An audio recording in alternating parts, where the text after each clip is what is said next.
வணக்கம். மதிமுகம் செய்திகள். இன்றைய முக்கிய நிகழ்வுகளை பார்ப்பதற்கு முன்பாக தலைப்புச் செய்திகளை பார்க்கலாம்.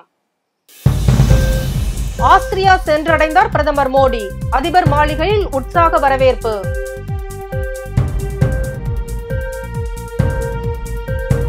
தமிழ்நாடு அரசால் நடராஜர் கோவில் கனக சபையில் பக்தர்கள் சாமி தரிசனம். அமைச்சர் சேகர் பாபு பெருமிதம்.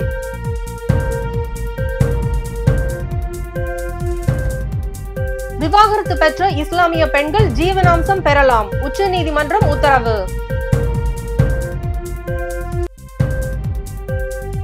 விக்கிரவாண்டியில் சாராயம் குடித்த 7 பேர் வாந்தி மயக்கம். மருத்துவமனையில் தீவிர சிகிச்சை.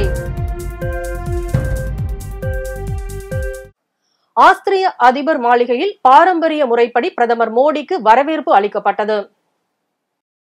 22வது இந்தியா ரஷ்யா உச்சி மாநாட்டில் பங்கேற்க இந்திய பிரதமர் மோடி நேற்று முன்தினம் ரஷ்யா சென்றார். அங்கு அவர் ரஷ்ய அதிபர் புதினை சந்தித்தார். இதன் பின்னர் நேற்று நடந்த இந்தியா ரஷ்யா உச்சி மாநாட்டில் இரு நாட்டு தலைவர்களும் பங்கேற்றனர்.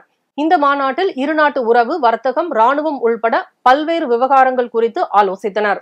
பின்னர் உக்ரைன் போர் குறித்தும் விவாதித்தனர். இதையடுத்து ரஷ்ய பயணத்தை முடித்த பிரதமர் மோடி அங்கிருந்து ஆஸ்திரியா புறப்பட்டு சென்றார். விமானம் மூலம் ஆஸ்திரியா சென்ற பிரதமருக்கு உற்சாக வரவேற்பு அளிக்கப்பட்டது.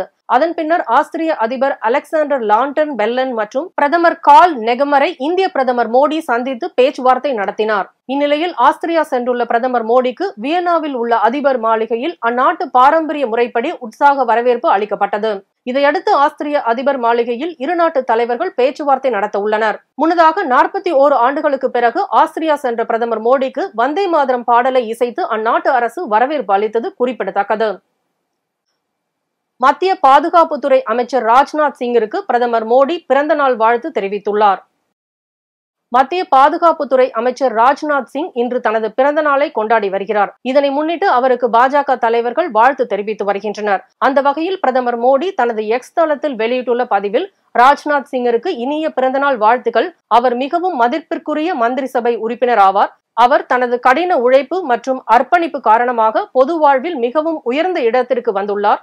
இந்தியாவின் பாதுகாப்பு துறையை வலுப்படுத்துவதில் அவர் முக்கிய பங்காற்றியுள்ளார். அவரது நீண்ட ஆயுள் மற்றும் ஆரோக்கியத்திற்காக பிரார்த்திக்கிறேன் என்று பதிவிட்டுள்ளார். பிரதமர் மோடியின் வாழ்த்து பதிவிற்கு ராஜ்நாத் சிங் நன்றி தெரிவித்துள்ளார். அதேபோல் மத்திய உள்துறை அமைச்சர் அமித்ஷாவும் ராஜ்நாத் சிங்கிற்கு பிறந்த நாள் வாழ்த்து தெரிவித்துள்ளார். தில்லை நடராஜர் கோவில் கனக சபையில் பக்தர்கள் ஏறுவதற்கு அனுமதி மறுக்கப்பட்ட நிலையில் அரசின் நடவடிக்கையால் கனக சபையில் பக்தர்கள் சாமி தரிசனம் செய்ய முடிகிறது என அமைச்சர் சேகர் பாபு தெரிவித்துள்ளார். சென்னை மேற்கு மாம்பலத்தில் உள்ள அருள்மிகு ஆதி சென்ன கேசவ பெருமாள் திருக்கோயில் மரத்தேர் திருப்பணியை இந்து சமய அறநிலையத்துறை அமைச்சர் PK சேகர் பாபு தொடங்கி வைத்தார். பின்னர் செய்தியாளர்களிடம் பேசிய அவர், தமிழக முதல்வரின் ஆட்சி ஏற்பட்ட பிறகு இந்து சமய அறநிலையத்துறையின் பொற்காலமாக திகழ்வதாகவும் 5000 திருக்கோயில்கள் திருப்பணிகள் மேற்கொள்ளப்பட்டு வருவதாக பெருமிதம் தெரிவித்தார். தொடர்ந்து பேசிய அவர், சிதம்பரம் தில்லை நடராஜர் கோவில் கனக சபையில் பக்தர்கள் ஏறுவதற்கு அனுமதி மறுக்கப்பட்ட நிலையில் அரசின் நடவடிக்கையால் கனக சபையில் பக்தர்கள் சாமி தரிசனம் செய்ய முடிகிறது என்றார். இன்னைக்கு ஒரு மகிழ்ச்சியான நாள். சமூக நீதி மறுக்கப்படுகின்ற பல்வேறு மாநிலங்களில் சமூக நீதியை நிலைநாட்டுகின்ற அரசாக மாண்புமிகு தமிழக முதல்வர் தலைமையிலே அமைந்திருக்கின்ற திராவிட மாடல் அரசு செயல்பட்டு கொண்டிருக்கின்றது. கனக சபை மீது பக்தர்களை அனுமதிக்காத ஒரு நிலை சிதம்பரத்திலே தில்லை நடராஜர் கோயிலே தொடர்ந்து கொண்டிருந்தது.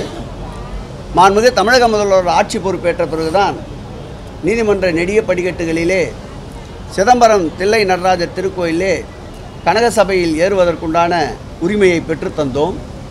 அதன் தொடர்ச்சியாக திருமஞ்சனம் என்று காரணம் காட்டி விழா காலங்களில் யாரையுமே கனக சபையில் ஏற்றாத ஒரு நிலையில் தனியார் வழக்கின் காரணமாக நீதிமன்றத்தில் திருமஞ்சனத்திற்கு கூட கனக சபையிலே பக்தர்களை சட்டத்திற்குட்பட்டு அனுமதிக்க வேண்டும் என்ற உத்தரவினை தொடர்ந்து இந்த ஆண்டு கடந்த ஆண்டு போல் பிரச்சனை இல்லாமல் கனக சபையிலே இன்று காலையிலே இருந்து பக்தர்கள் மகிழ்ச்சியோடு தரிசித்து கொண்டிருக்கின்றார்கள் என்ற மகிழ்ச்சியை திராவிட மாடல் ஆட்சியிலே சமூக நீதி நிலைநாட்டப்படுகிறது என்பதற்கு இதை ஒரு உதாரணமாக மகிழ்ச்சியோடு சொல்ல கடமைப்பட்டிருக்கிறது. திருச்சியில் சிப்காட் தொழிற்சாலை அமைந்தால் திருச்சியை சுற்றியுள்ள டெல்டா மாவட்ட இளைஞர்களுக்கு வேலை வாய்ப்பு அதிக அளவில் கிடைக்கும் என தொழில்துறை அமைச்சர் TRP ராஜா தெரிவித்துள்ளார். திருச்சியில் புதிய சிப்காட் அமைக்கப்படும் என சட்டப்பேரவையில் அறிவிப்பு வெளியிடப்பட்டது. அதனை அடுத்து திருச்சி மாவட்டம் திருவெரும்பூர் தொகுதிக்கு உட்பட்ட சூரியூரில் 150 ஏக்கரில் சிப்காட் அமைப்பதற்கான இடம் அடையாளம் காணப்பட்டுள்ளது. அந்த இடத்தை தொழில்துறை அமைச்சர் TRB ராஜா மற்றும் பள்ளி கல்வித்துறை அமைச்சர் அன்பில் மகேஷ் பொய்யாமொழி ஆகியோர் நேரில் பார்வையிட்டனர். மேலும் அந்த இடம் குறித்த விவரங்களை அதிகாரிகளிடம் கேட்டறிந்தனர். இதனைத் தொடர்ந்து செய்தியாளர்களிடம் பேசிய அமைச்சர் ராஜா, இளைஞர்களுக்கும் பெண்களுக்கும் வேலைவாய்ப்பு கொடுக்க வேண்டும் என்ற நோக்கத்தில் திருச்சியில் சிப்காட் அமைக்கப்படுவதாகவும் அதிக வேலைவாய்ப்பு கொடுக்கும் வகையிலான நிறுவனங்கள் புதிய சிப்காட்டில் இருக்கும் என்றும் கூறினார். மேலும் இந்த பகுதியில் புதிய தொழில் நிறுவனங்களை தொடங்குவதற்கான அனைத்து முயற்சிகளும் எடுக்கப்பட்டு வருவதாகவும் அதற்கான சாத்தியக்கூறுகள் அதிகம் உள்ளதாகவும் தெரிவித்தார். சிப்காட் தொழில்நுட்பங்க கொண்டு வந்து இங்க இருக்கும் படித்த இளைஞர்களுக்கு வேலைவாய்ப்பை வழங்க வேண்டும் என்பதில் மிக முனைப்புடன் செயல்பட்டு வருகிறார் மாண்புமிகு தமிழ்நாடு முதலமைச்சர் அவர்கள். மாண்புமிகு அமைச்சர் பள்ளிக்கல்வித்துறை அமைச்சர் அவர்கள் நீண்ட நெடிய காலமாக நம்ம பகுதியில் ஒரு புதிய சிப்காட் வரணும், அதே மாதிரி இங்கே HFPPயோட லேண்டு ஒன்று இருக்குது, அதை அன்யூட்டிலைஸ்டாக உபயோகப்படாமல் இருக்குது, அதை எடுத்திங்கன்னா சுற்றுவட்டார பகுதிகளில் பல இளைஞர்களுக்கு வேலை வாய்ப்பு கொடுக்கலாம் அப்படின்னு தொடர்ந்து சொல்லிட்டு வந்தார். அதனால் அவர் சொன்ன ஒரு ஊக்கத்தில் எடுத்துக்கிட்டு நம்ம கலெக்டர்கிட்ட பேசி இங்கே லேண்டு ஆர்ஜிதம் பண்ணுறதுக்கான வேலையை துவங்கினோம். உடனடியாக அது வரலாற்றுக்கான ஒரு வேகத்தில் மாண்புமிகு அமைச்சரோட அந்த வழிகாட்டுதலில் நம்ம கலெக்டர் ரொம்ப சீக்கிரமாக இந்த இடத்த எடுத்து கொடுத்துருக்கிறார். இப்போ இடத்த இன்னைக்கு பார்த்துருக்கோம். 150 ஏக்கரில் இந்த சிப்காட் அமைவதற்கான அறிவிப்பை மாண்புமிகு முதலமைச்சர் அவர்களின் அறிவுறுத்தலோடு செய்திருக்கிறோம். இந்த அறிவிப்போடு நின்றுடாமல் உடனடியாக நீங்கள் இதில் பணியை துவங்கணுன்ற அமைச்சர் கேட்டிருக்கார். அதனால் அதற்கான பணியை இன்றே துவங்குவோம். வெகு விரைவில் இங்கே இந்த அடிப்படை வசதிகளை செய்து கொடுக்கணும். சாலை வசதிகள், காம்பவுண்ட் வால் இதெல்லாம் செய்து கொடுத்தோம் என்றால் வெகு விரைவில் இங்கே மிகப்பெரிய நிறுவனங்கள் வருவதற்கான வாய்ப்புகள் இருக்குது. நம்ம பகுதியில் இருக்கிற படித்த இளைஞர்களுக்கு, டெல்டா பகுதி இளைஞர்களுக்கு மிகப்பெரிய வேலை வாய்ப்பு இந்த திராவிட மாடல் ஆட்சியில் காத்திருக்கு. விவாகரத்திற்கு பிறகு இஸ்லாமிய பெண்கள் ஜீவனாம்சம் பெறலாம் என்ற உச்சநீதிமன்றம் உத்தரவிட்டுள்ளது. சமீபத்தில் தெலுங்கானா உயர்நீதிமன்றத்தில் நடந்த ஒரு வழக்கில் விவாகரத்து செய்யப்பட்ட மனைவிக்கு கணவன் ஜீவனாம்சமாக மாதம் ரூபாய் 10,000 வழங்க உத்தரவிடப்பட்டது.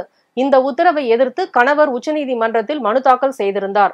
இந்த வழக்கு நீதிபதிகள் PV நாகரத்னா மற்றும் அகஸ்டின் ஜார்ஜ் மாசிவ் ஆகியோர் அடங்கிய அமர்வில் இன்று விசாரணைக்கு வந்தது. அப்போது நீதிபதிகள் அந்த பெண்ணுக்கு கணவரிடம் ஜீவனாம்சம் பெற முழு உரிமை உள்ளது என கூறி மனுவை தள்ளுபடி செய்ய உத்தரவிட்டனர். இது குறித்து அவர்கள் கூறுகையில், சட்டப்பிரிவு 125 கீழ் விவாகரத்து செய்யப்பட்ட மனைவிக்கு கணவன் ஜீவனாம்சமாக வழங்கியாக வேண்டும். எந்த மதத்தை சார்ந்தவராக இருந்தாலும் திருமணமான அனைத்து பெண்களுக்கும் அது பொருந்தும். ஜீவனாம்சம் என்பது பெண்களின் உரிமை. மனைவி உணர்வு ரீதியாகவும் பிற வகையிலும் தங்களை சார்ந்து இருப்பதை சில கணவர்கள் புரிந்து கொள்வதில்லை. இந்திய குடும்பங்களில் இல்லத்தரசிகளின் பங்கையும் நியாயத்தையும் அங்கீகரிக்க வேண்டிய நேரம் வந்துவிட்டது என்றனர். விக்கிரவாண்டியில் சாராயம் குடித்த 7 பேர் வாந்தி மயக்கம் காரணமாக மருத்துவமனையில் அனுமதிக்கப்பட்டுள்ளனர். விழுப்புரம் மாவட்டம் விக்கிரவாண்டி திமுக சட்டமன்ற தொகுதி உறுப்பினராக இருந்த புகழேந்தி கடந்த ஏப்ரல் மாதம் 6ஆம் தேதி மரணமடைந்தார். இதையடுத்து விக்கிரவாண்டி தொகுதிக்கு இடைத்தேர்தல் அறிவிக்கப்பட்டது.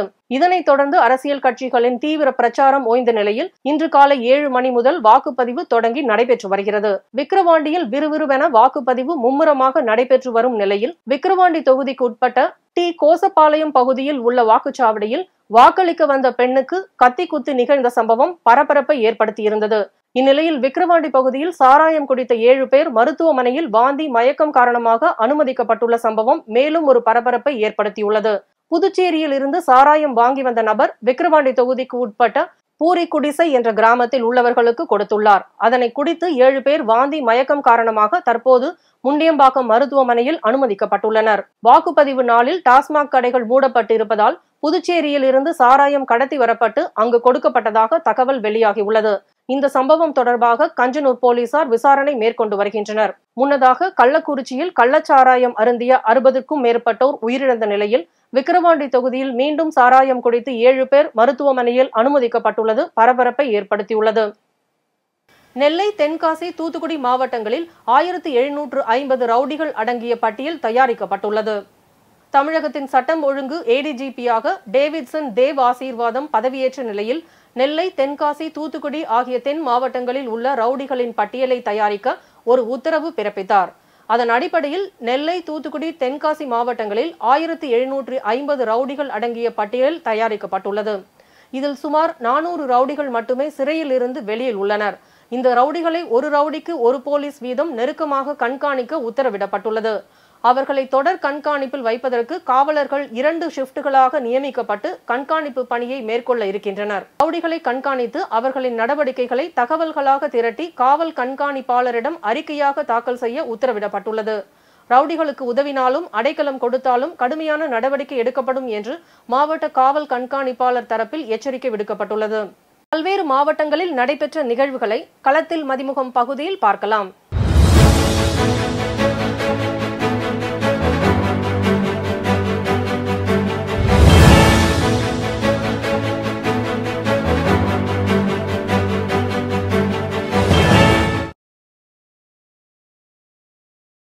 தாராபுரத்தில் சுமார் 22 கோடி ரூபாய் மதிப்பீட்டில் கட்டப்பட்டு வரும் அரசு மருத்துவமனை கட்டிட பணியை ஆதி திராவிடர் நலத்துறை அமைச்சர் கயல்விழி செல்வராஜ் ஆய்வு செய்தார். தாராபுரத்தில் அரசு மருத்துவமனைக்கு அதிநவீன வசதிகளுடன் கூடிய கட்டிடம் கட்டுவதற்கு சுமார் 22 கோடி ரூபாய் நிதி ஒதுக்கப்பட்டு கட்டுமான பணிகள் நடைபெற்று வருகிறது.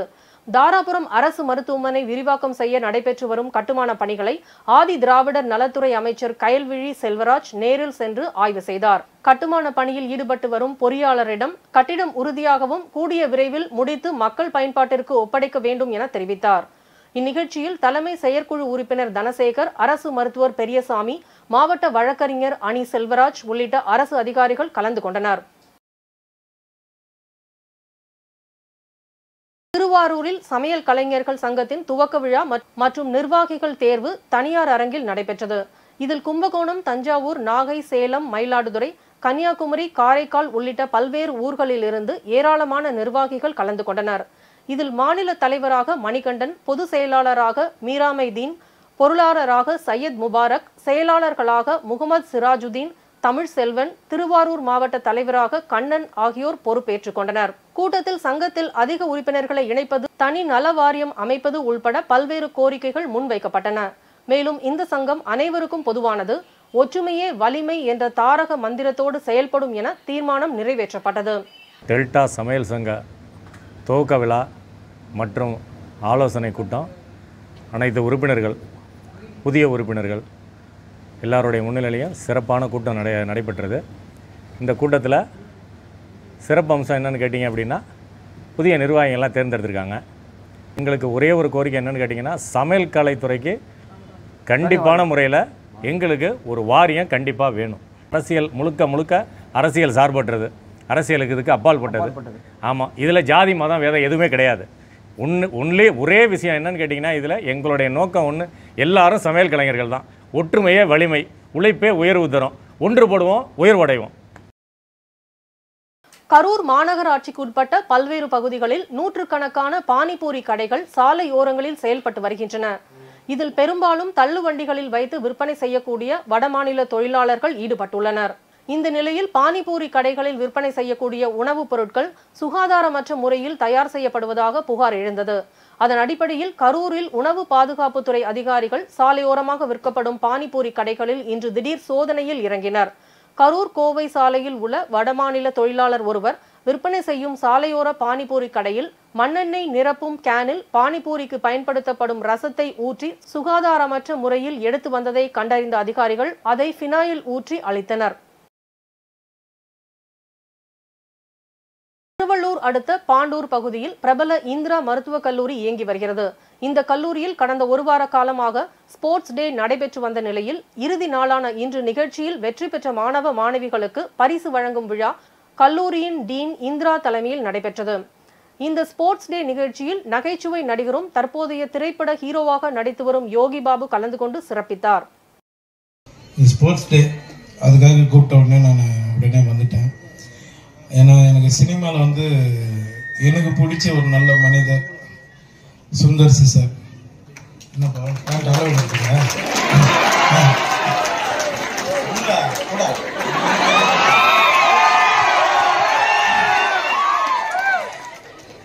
ஏன்னா அவர் ஒரு வார்த்தை சொன்ன உடனே நான் சுந்தர் சி சார் சொன்ன உடனே நான் வந்துட்டேன். ஏன்னா யாராவது ஒருத்தர் வெல்விஷர் இருக்கணும் சினிமாவில். அதில் எனக்கு பெஸ்ட்டு சுந்தர் சி சார் தான். அவரால் தான் இன்றைக்கி நான் நிறைய அந்த கலகலப்பில் ஆரம்பித்து நிறைய விஷயங்கள் இன்றைக்கி அரண்மனை போர் விளைவிட்டு கலகலப்பு 3ல் ஒரு 6 சீனை வந்தேன். இன்றைக்கி கலகலப்பு 2ல் கோபினா கலகலப்பு 1 இல்லைன்னா இப்போ கலகலப்பு 3ல் நான் ஒரு ஹீரோவை பண்ணுறேன். ஏன்னா அந்த அளவுக்கு பழக்க வழக்கம் தான் நமக்கு. அண்ணன் சொன்ன மாதிரி பழக்க வழக்கம் தான் நமக்கு. ஒன்று மட்டும் சொல்கிறேன், ஜாதி மதத்தை விட்டுடுங்க, எல்லாம் அவங்க சாமி. ஏன்னா நான் எல்லா கோயிலுக்கும் போவேன், நான் தர்காவுக்கும் போவேன், எல்லா இடத்துக்கும் போவேன், சர்ச்சுக்கு போவேன். ஏன்னா நான் தூய தமிழ் சாலித்தெல்லாம் படித்தேன். என்றைக்கும் அந்த சர்ச்சுக்கு போய் நான் என்ன வேணா கூட நான் செய்வேன். நல்லா ஜாதி மதத்தை ஒழிச்சிட்டிங்கன்னா எல்லாருமே நல்லா இருப்போம்னு நினைக்கிறேன்.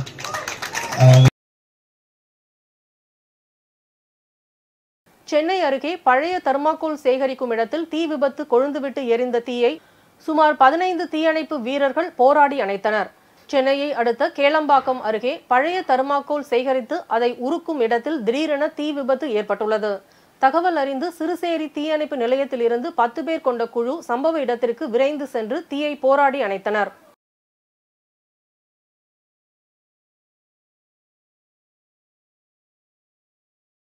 ராணிப்பேட்டை மாவட்டம் வாலாஜா ஷோலிங்கர் செல்லும் சாலையில் உள்ள வட்டார கல்வி அலுவலகத்தில் தமிழ்நாடு தொடக்க கல்வி ஆசிரியர் இயக்கங்களின் கூட்டு நடவடிக்கை குழு சார்பில் மாபெரும் கண்டன ஆர்ப்பாட்டம் நடைபெற்றது.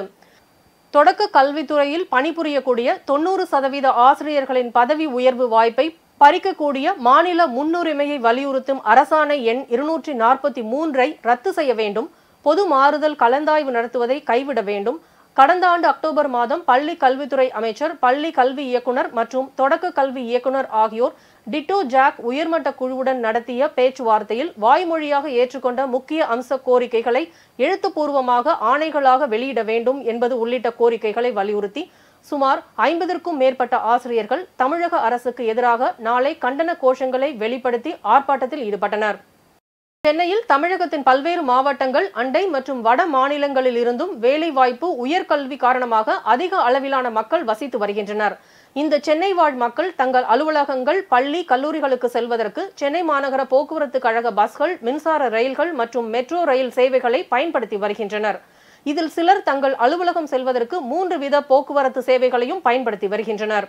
தற்போது இந்த 3 வித சேவைகளுக்கும் தனித்தனியே டிக்கெட் பெற்று பயணிக்க வேண்டிய நிலை உள்ளது.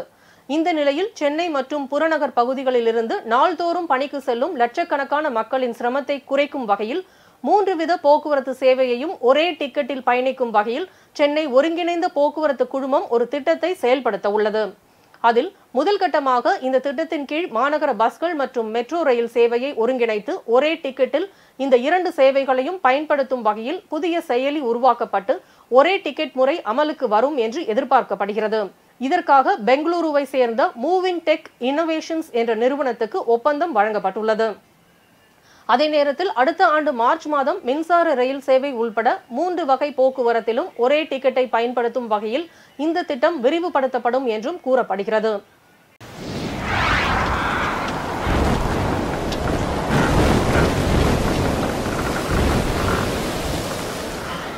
தமிழகத்தில் 16ஆம் தேதி வரை மழை பெய்ய வாய்ப்புள்ளது என்று சென்னை வானிலை ஆய்வு மையம் தெரிவித்துள்ளது. சென்னை வானிலை ஆய்வு மையம் வெளியிட்டுள்ள அறிக்கையில் மேற்கு திசை காற்றின் வேக மாறுபாடு காரணமாக 10 மற்றும் 11 ஆகிய தேதிகளில் தமிழகத்தில் ஓரிரு இடங்களிலும், புதுவை மற்றும் காரைக்கால் பகுதிகளிலும் இடி மற்றும் மின்னலுடன் கூடிய லேசானது முதல் மிதமான மழை பெய்யக்கூடும். அடுத்த 48 மணி நேரத்திற்கு வானம் ஓரளவு மேகமூட்டத்துடன் காணப்படும். நகரின் ஒரு சில பகுதிகளில் மாலை அல்லது இரவு வேளையில் இடி மின்னலுடன் கூடிய லேசானது முதல் மிதமான மழை பெய்ய வாய்ப்புள்ளது. அதிகபட்ச வெப்பநிலை 36 to 37 டிகிரி செல்சியஸை ஒட்டியும், குறைந்தபட்ச வெப்பநிலை 27 to 28 டிகிரி செல்சியஸை ஒட்டியும் இருக்கக்கூடும் என வானிலை ஆய்வு மையம் தெரிவித்துள்ளது. ஆப்கானிஸ்தானில் இன்று பிற்பகல் 2:22 மணி அளவில் நிலநடுக்கம் ஏற்பட்டது. ஆப்கானிஸ்தானில் இன்று மதியம் மிதமான நிலநடுக்கம் ஏற்பட்டது. மதியம் 2:22 மணி அளவில் இந்திய நேரப்படி ஏற்பட்ட இந்த நிலநடுக்கம் ரிக்டர் அளவில் 4.3 பதிவானதாக தேசிய நில அதிர்வு மையம் தெரிவித்துள்ளது. பூமிக்கடியில் 125 கிலோமீட்டர் ஆழத்தில் நிலநடுக்கம் ஏற்பட்டதாக தெரிவித்துள்ளது. இந்த நிலநடுக்கத்தால் ஏற்பட்ட பாதிப்புகள் குறித்து தகவல் எதுவும் வெளியாகவில்லை. மீண்டும் தலைப்புச் செய்திகள். ஆஸ்திரியா சென்றடைந்தார் பிரதமர் மோடி. அதிபர் மாளிகையில் உற்சாக வரவேற்பு.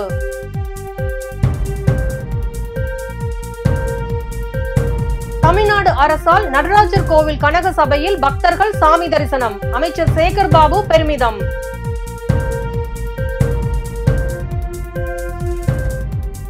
விவாகரத்து பெற்ற இஸ்லாமிய பெண்கள் ஜீவனாம்சம் பெறலாம். உச்சநீதிமன்றம் உத்தரவு.